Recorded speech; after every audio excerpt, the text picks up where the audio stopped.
Hello, everyone. Philip Lee returning with another episode of Civil War Chat. Today is the 25th of October. It's a Tuesday, 2022. Click on the button here in the lower right to subscribe to Civil War Chat, and also click on the notification bell in the far upper right to be notified when the episodes are released. Now, if you click on that button, also what's going to happen is you're going to cause a natural disaster, flood, hurricane, tornado, something like that, on the campus of a historian, an academic historian who you think most misrepresents the Southern viewpoint in such a biased way. So go ahead and give that a try and see what happens. Today, what I'm going to do is discuss an article that appeared 2 days ago on Bacon's Rebellion, and I've titled this discussion "A VMI Ethnic Minority Alumnus Speaks." The following article was posted to the Bacon's Rebellion blog 2 days ago. The Virginia Military Institute alumni share much of their correspondence with me meaning Jim Bacon of Bacon's Rebellion blog. I can't come close to publishing it all on this blog, but sometimes a letter illuminates aspects of the ongoing discussion about VMI's future that have not yet made it into the public domain.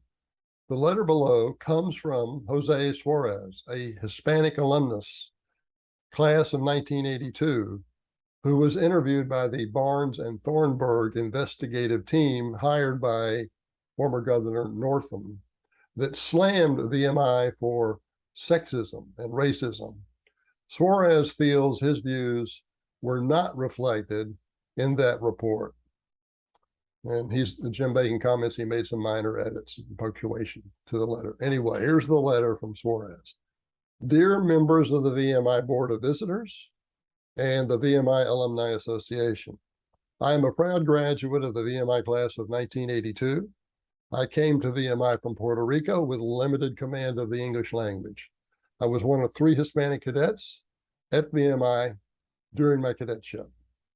The cadre of my brother Rats, the faculty, and the administration helped me to make it through VMI and to have a great career in engineering and construction and consulting, where I have advanced to become chief executive of a $3 billion plus division company. I have experienced racism in the U.S. Navy and in my civilian career, but not at VMI. For this reason, I was flabbergasted by the attack that VMI received via the Washington Post, and the fact that neither the Board of Visitors, the VMI Alumni Associations, and the VMI administration fought back publicly against these attacks.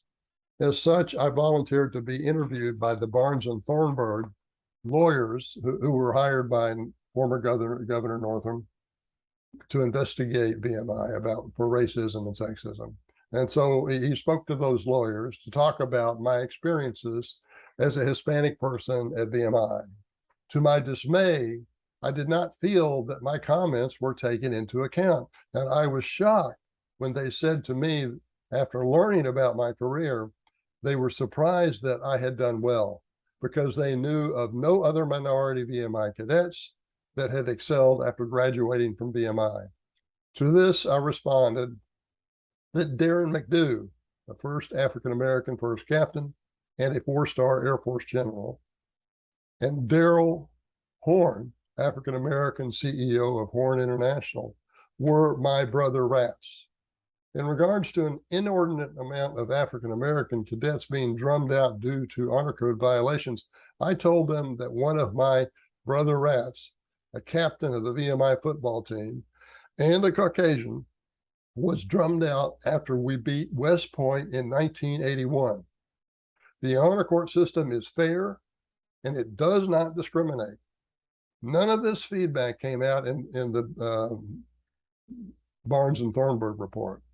I did raise this matter to the VMI Alumni Association, and I asked that the Barnes and Thornburg final report be rebutted. This did not happen. As I write this email, I see our beloved school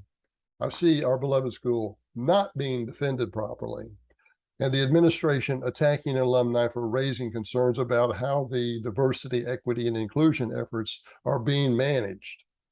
Frankly, I see no transparency on the latter. This is very concerning. It is disappointing that the attacks on the alumni came from Major General Wins, who is the superintendent.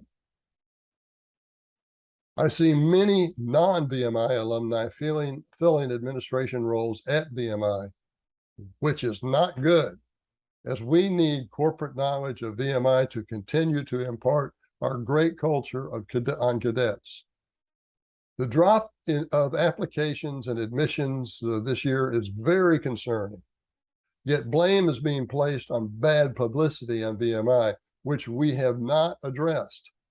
I urge you to listen to the alumni. Ensure that diversity, equity, and inclusion programs do not harm VMI, and bring more VMI graduates into the administration of the school. Above all, I ask people like me and other minorities to provide feedback on the diversity, equity, and inclusion efforts. Virginia, the United States, and the world need VMI graduates more than ever. I urge you to right the ship now. Very respectfully, José Suárez. Okay, so that's that.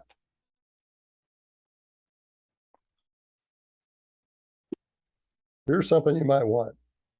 This is an annotated and illustrated version of Company H, which is Sam Watkins's memoir of the Civil War. Sam Watkins was, this is one of the most humorous memoirs of the entire Civil War. He was quoted frequently in the Rick Burns Civil War, PBS Civil War documentary, which was released in the early 1990s. So if you want to get this, it's available at Barnes & Noble and Amazon for $15. If you want an autographed copy, I'll sell it for $19, and I'll cover postage to your place if you're here in the United States. If you want the autographed copy, just email me, Phil, PHIL _Lee, LEIGH @me.com. Okay, that is our show for today, and thank you for watching.